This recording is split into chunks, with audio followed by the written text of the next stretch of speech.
Hi guys, good morning. Welcome to my FB page. Today guys, Sunday morning, meron kami guys sa household meeting sa bahay.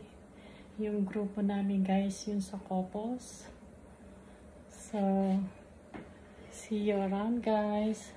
Kasi hindi naman ako magaling magluto guys. So, umorder na lang ako kay Tita Gemma's Kitchen. 416-825-9876. Spring rolls. Meat yan guys. Bawal sa akin ang shrimp. Ito rin. Meron kaming chicken. Meron kaming fried rice. Fried rice.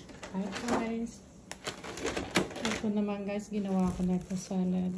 Hilig ako sa salad guys. Ito, chicken apritada. Yan. Ginawa ko yan. Niluto ko yan. Ito naman ang specialty ng habibi ko. Niluto yan sa air fryer. Yan. Masarap yan guys. Pampabata yan. Ito naman ang niluto ko.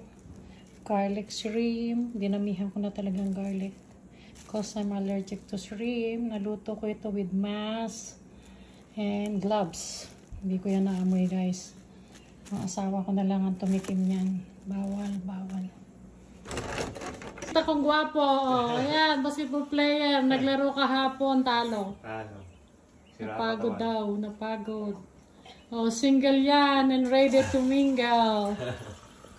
Okay, mga available. Simon, Mr. Simon. Text nyo lang ako. Text nyo lang daw si Simon. Oh, Simon, kain na. Yan ang bisita ko. Siya lang ang bisita namin. Si Jacob yan. Mga 12 o'clock pa. Kumain na si Jacob. Pero nasa taas na. Oo. Ito pa yung mga sweets namin. Oh, Jacob, gusto mo na kumain? Ito, meron kaming peanuts. Ito yung favorite namin. Yeah, may natira pang Sandra, may natira pang Goldilocks. Popcorn. Yan, magka-household meeting kami. Ito yan. Magkakantahan kami guys dito. Hindi naman yung mag-worship kami mamaya. Guys. Okay. Oh, kakain muna ako peloton ha. Balikan na lang kita ulit. Next week, okay? Kakain muna ako. May peloton. Hayaan mo muna akong kumain, okay?